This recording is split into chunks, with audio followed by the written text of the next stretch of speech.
नमस्कार मित्रांनो, स्वागत आहे तुमचं MJच्या इझी रेसिपीजमध्ये. आज आपण बनवणार आहोत आपल्या सगळ्यांचा आवडीचा शिरा, पण त्यात आहे एक सरप्राईज ट्विस्ट. ते ट्विस्ट म्हणजे पायनॅपल आणि कोकोनटचं ट्विस्ट. त्यामुळे आपला शिरा बनणार आहे अगदी टेस्टी. त्यासाठी आपण साहित्य घेतलेलं आहे. 1 वाटी रवा घेतलेला आहे आपण. डेसिकेटेड कोकोनट घेतलेला आहे अर्धी वाटी. सुक्या खोबऱ्याचा चव आहे तो. त्यानंतर आपण घेतलेला आहे पाऊण वाटी साखर. इथे मी पायनॅपल क्रश घेतलेला आहे साधारणतः अर्ध वाटी. जर तुमच्याकडे पायनॅपल क्रश नसेल तर तुम्ही रिअल पायनॅपल पण यूज करू शकता. तूप घेतलेला आहे अर्धी वाटी आणि सुकामेवा. इथे मी घेतली आहे वेलची पूड, साधारणतः 3 वेलची पूड मी बारीक वाटून घेतलेला आहे. 3 वेलचीची पूड घेतलेली आहे आणि चवीपुरतं मीठ. इकडे मी रवा 1 वाटी घेतला आहे तर मी 2 वाटी पाणी गरम करायला ठेवलेलं आहे त्या अंदाजानुसार. तर मग आपण आता कृतीकडे वळूया. आता आपण हा रवा छान खरपूस भाजून घेणार आहे. रव्याला भाजायला आपल्याला सीम गॅसवरच भाजायचा आहे. रवा भाजताना तूपही आपलं मिक्स करून घ्यायचं आपल्याला.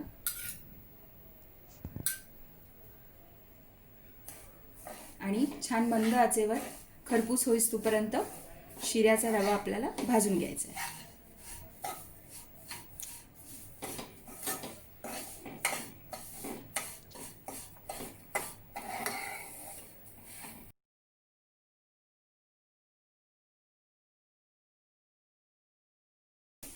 आता मी हा रवा छान खरपूस तूप अगदी सुटेस तोपर्यंत भाजून घेतला आहे.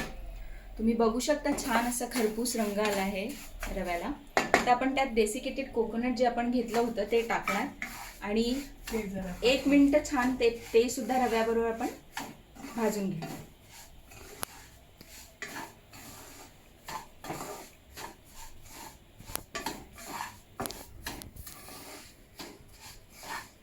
त्यानंतर मी लगेच सुकामेवाही आपला छान त्याबरोबरच भाजून घेणार आहे.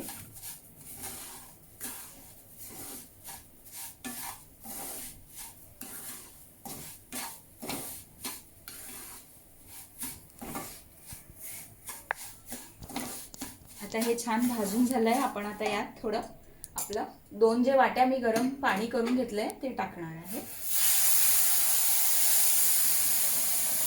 हात जरा सांभाळून तुम्ही हे पाणी टाकायचं, कारण रवा गरम आहे आणि पाणी गरम आहे त्यामुळे ते एकसाथ वाफ हातावर येण्याची शक्यता जास्त असते.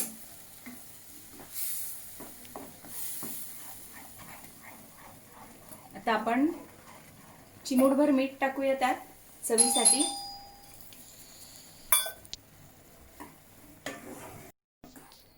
आता आपण त्यात टाकणार आहोत आपलं पायनॅपल क्रश.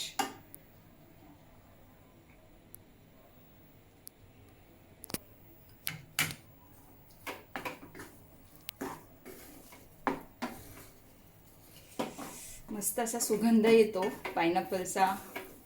खोबऱ्याची चव लागते जेव्हा तुम्ही खातात तेव्हा.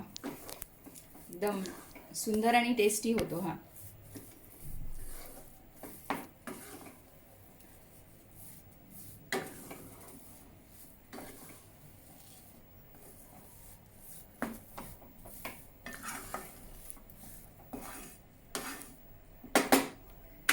साखर टाकून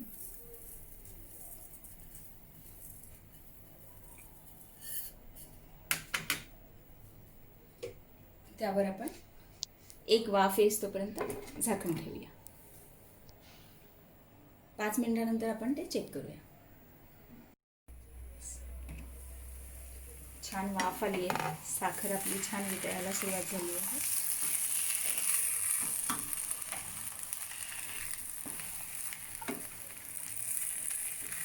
शिरा छान मिक्स करून घेणार आहोत आपण. याच्यात आपण वेलची पूड टाकणार आहे. मस्त असं पायनॅपलचा सुगंध यायला सुरुवात झाली आहे शिऱ्यामध्ये.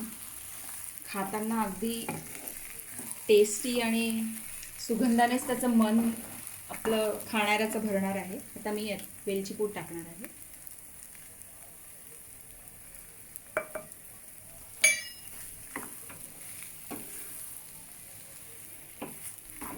तुम्ही हा शिरा नक्की ट्राय करून बघा. थोडी वेगळी चव येईल छान आपल्या नेहमीच्या टिपिकल शिऱ्यापेक्षा.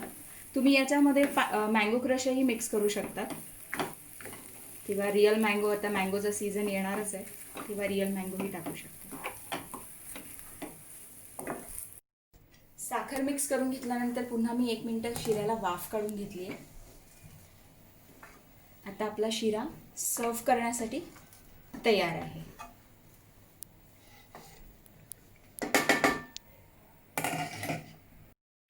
तयार आहे आपला शिरा with pineapple and coconut twist. तुम्ही घरी नक्की करून बघा, नक्की ट्राय करा. तुमच्या प्रतिक्रिया मला नक्की कळवा आणि माझ्या चॅनलला सबस्क्राईब आणि लाईक करायला विसरू नका. थँक्यू.